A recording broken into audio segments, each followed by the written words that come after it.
Welcome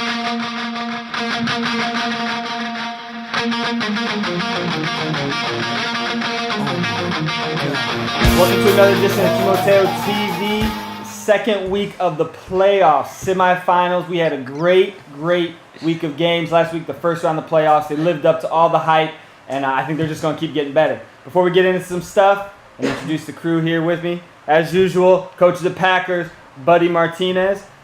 Got a player from the Packers, our guest this week, Dante Rollerson. Amen. And then, as usual, Chris Lahr, coach of the Panthers, who are unfortunately no longer in the playoffs, but he still made it out. He got himself out of bed and made it out here still today. Took my medication. Yeah, that's good. That's good. Listen to the doctor. There we go. So before we get into the games here, I did want to say we will be selecting the all-star teams this week.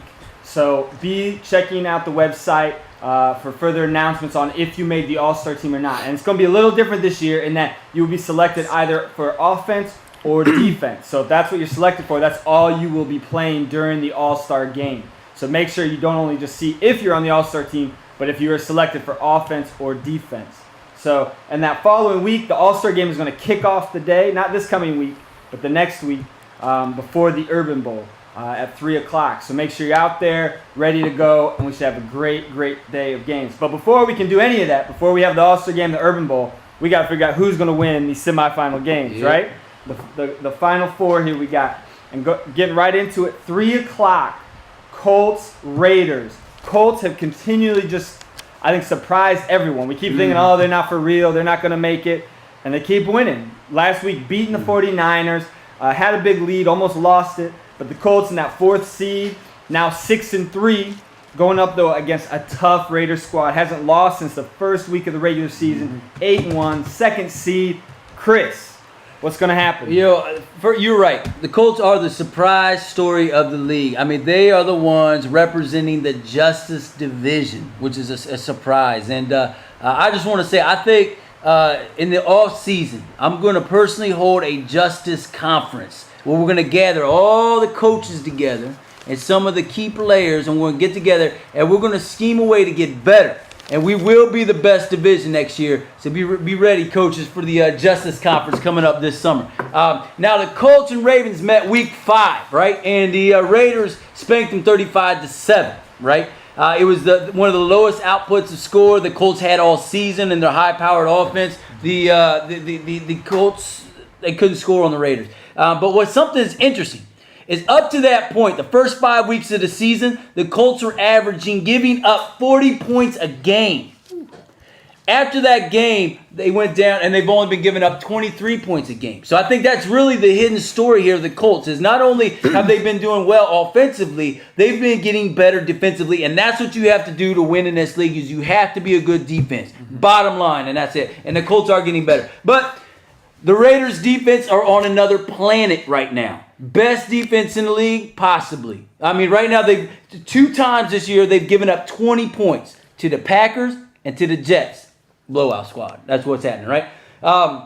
3 times they gave up 19 points. Once they gave up 12. Once they gave up 7. Once they gave up 6. And so the Raiders are playing on a different planet right now on offense. And I want to say that I think, up for discussion, I think Rob could be the coach of the year. I think what he had to work with over there with the Raiders and how he's built them up. I mean, they started late. You should have seen so many of them Raiders were coming to the Panthers and say, we want to play for the Panthers. You know it's bad when people at the beginning of the season say, hey, we want to play for the Panthers. And the Panthers were nothing back then, right?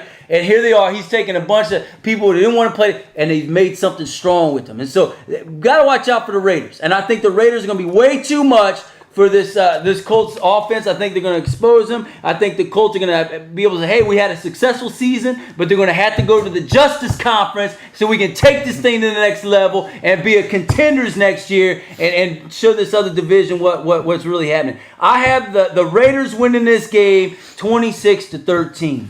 26-13. All right, Dante, what do you think? No, thank you, Chris. Like you said, we came out week 5, blowout. I obviously got the Raiders winning 31-20 because the Colts, they have nobody to stop Lou. Nobody can stick them. I think the Colts, they have a nice offense, they have a great offense, but the Raiders defense just is too big, too good, too physical. They just go up nice, hard for the ball. That's what I think, man. All right, so you got Raiders? Yeah, What's Raiders. the score? 31-20. 31-20. Raiders. Okay, all right. So you're going to give up that 20 points for a third time this year in this game. All right. They want number one. Just All right. Well, buddy, what do you think? I mean, Colts coming off, a tough week. They might be riding high from that close victory. They're going to look past the Raiders, or the Raiders who manhandled the Vikings going to come in and just think, oh, this is going to be a walk in the park. What's going to happen? Yeah, I mean, well, when you look at the four teams, the big four here, I mean, the one team you wouldn't have picked in the beginning of the season for sure would have definitely not been the Colts. But the Colts have done nothing but constantly prove themselves. This last week against the 49ers was huge. So I think for the Colts, it's going to come down to, are they satisfied with what they've done already, or do they want to strive to go for the Urban Bowl? I know the Raiders, on the other hand, that's all they're shooting for is Urban Bowl. If they lose this game, I believe they think this was a failure. They are the favorites to win this game. And I talked to Josh, and Josh, all he can tell me is, man, how do we get such an easy game? He said, we blew them out last time. Wait till we, play them this week because we got better. You know what I mean? He said he's going to constantly just kind of throw it to Lou and Frank until they stop it. So the Raiders, I mean, their defense, I mean, they just swarm the ball all over the place. I mean, the Colts, I don't know if they're going to bring it. You know what I mean? This is a whole nother level of play. I mean, this is kind of like a little Urban Bowl in itself with these two games here. And the Colts and their coaching staff, I don't know if they're prepared for a big game like this. But what I do know is the Colts are a confident team over there. And for some reason, I don't know what it is, I have them winning this game. And my gut's telling me you got to go Raiders. But I got them somehow, this is a magical season for them. I got them continuing the magic and finding a way to win by 1 point. And I got them winning 31-30. 31 points on the Raiders. I got them scoring 31 points. I think if you look at the history, it's going to come down to coaching. Rob is a great coach, but he chokes in the playoffs. I know how he feels. So I don't know if he can get it done. We'll see. He might overcoach. So we'll see. We know the coach keep it simple. Yeah, that is true. All right. Well, that 3 o'clock game is going to be a great one. Make sure you get here in time. And then that's just a lead up to another great game at 4:30. Bitter rivalry. Two teams that know each other well, maybe too well at times. Usually a matchup maybe you would think would only happen once it got to the Urban Bowl, but this is the semifinals here. Packers-Eagles. So Packers 9-0, undefeated, only undefeated team. You know the story with the Packers.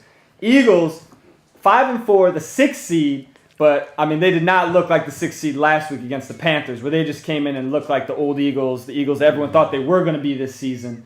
But they're a team week to week. You just seem to never know what you're going to get. So, Chris, going to the semifinal game against a bitter rival like the Packers, which Eagles team are we going to see? Here we go again. It seems like these two always seem to meet, and it's scary. We have two things happening here. We either have the continuation of a dynasty, and it'll be in their 9th Urban Bowl, right? The 8th and 9th, or the 9th and 10th, or something like that. The 8th Urban Bowl in 9 years, which is a dynasty. Or can the Packers finally knock them off and begin a new dynasty?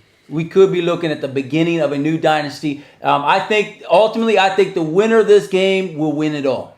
I honestly do. I don't know. I mean, we talk about the curse of the ring, which is the ring that Ness has bought. And ever since he bought that championship Eagles ring, they haven't won a chip. They've been to the chip, but they choked. But somehow I just get this feeling that if they can somehow knock off the Packers, they're going to beat the Raiders. And they're going to win the chip, and Leroy's going to go out in the sunset. But I'm going to tell you what, this is it for the Eagles. This is it. They won't be able to stick it together. I mean, they won't have. I have a hard time believing they're going to find another quarterback to be able to take them to the promised land again and again and again. So this is the last. The window is shutting for the Eagles.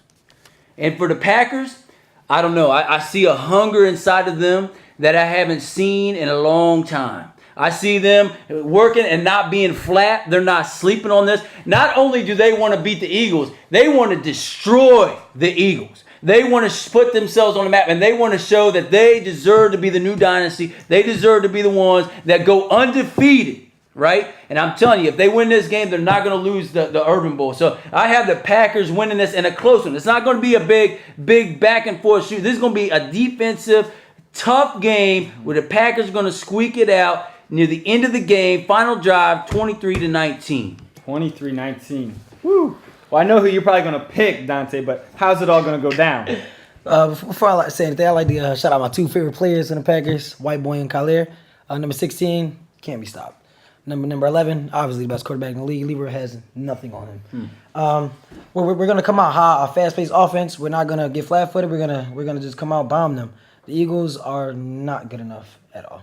I see us taking the game in the first half. We're gonna come out top 56-13. Just we the Eagles. I mean, we the Pack, obviously. Eagles have nothing on us. 56-13. Yeah, 56-13. And you're on the Packers. Yeah, who gonna stop 16-88? All right. Can't they stop us? Got you. Now, buddy, I mean, team's riding high, been looking solid each week, but it's the Eagles. You got Leroy, who's been on the championship team, but as a quarterback's 0-3, in the Urban Bowl. But is he going to get another shot? What's going to happen? Well, I mean, this is what I've been dreaming for all year long. This is what Timoteo wants. I mean, this is Eagles, Packers. It's always close game, tight games. The Eagles usually get the advantage in these games, but it's going to come down to the big playmakers. I mean, you got the 2 best quarterbacks in the league, Leroy and White Boy. I mean, that's matchup number 1. Whichever one has the best game out of them 2, probably their team's going to come out on top. But then you also have the 2 best receivers in the league. You got Jalil and Khalil, who've been unstoppable this year and just been scoring at will. I think Jalil had 3 touchdowns last week, and Khalil had 4. Can they stop Khalil? Can we stop Jalil? He's going to come down to that. The supporting cast for both teams are also awesome. You got Jimmy and Allen, one of the best centers in the league. And then, they have Teddy and Jolik. And, I mean, we have Christian, Qua, Dante, you know what I mean? Just to name a few of the guys. So, matchup-wise, the teams match up fairly well. I mean, the Eagles, they like to go deep, to Jalil, and Jalil just been making freak nasty plays out there. The Packers, we've been preparing for it, you know what I mean? Now, can we execute? Can we shut him down? Again, he doesn't look like he's been able to be stopped yet. We're going to try. And also, I mean, it comes down to the coaching. I mean, they have a veteran coaching staff over there. They always make the right adjustments. And then Ness has been kind of texting a lot of trash this week to me, too. So Ness usually doesn't talk a lot of trash, but he's been texting me at some stuff I cannot read, you know what I mean, on the air. I mean, if you guys want to see it, you guys can ask. I can show you on my phone at the field. But at Ness, I don't really appreciate all the trash talk. But, who's been helping us out at practice has also been Brian Keel. Brian Keel does not want Leroy to win the championship. It's a fact. You can ask him. He wants to be the only Eagles quarterback ever to win. Some people think that Leroy, just mechanically is better. But Brian, he said he's the greatest player ever to play, and he wants to be the only one to ever win the championship. So he's been running through all their plays with us and stuff like that. So we're going to be prepared. So it's going to come down to who can execute in the goal lines, who can score the points, who can get in the end zones and the less turnovers. This is going to be a great game. This is going to be a battle. Epic battle. Everybody come out to watch this game. It's probably going to be the game of the year. You know what I mean? Because either Christian and White Boy are going to get retired or Leroy and Jolik are going to get retired. So it's going to come down to which one of those players want to be there the longest. The Eagles, they want to make the Urban Bowl. I think they're expecting to make the Urban Bowl, but the same for the Packers. We expect to win this game, same as the Eagles expect to win this game. It's going to come down to who can execute. But my score, if I got to put a score down, I got it Packers 27-26. Packers finally get back to the Urban Bowl. Woo, all right. It'll be epic. So, as you can see, there's a lot riding on these games. There are going to be some great games. Even you players out there watching this, if your season's over, you need to come out, support these guys, see what's up, and learn a few things for next year. Those coming back, get ready, see what it takes to get to this level, not just as individual players, but as teams. Because these all four groups here are good teams. So make sure you get out here to the field. It's going to be great. And as I said, the following week, we'll have the All-Star game, Urban Bowl, and then the Hall of Fame game. And so that'll also be a great week. But we'll talk more about that in a week or so. But once again, it's been great to have you. Make sure you keep following us all on the website, TimoteoFootball.com. Follow us on Twitter, Timoteo Sports. And we'll see you out on the field.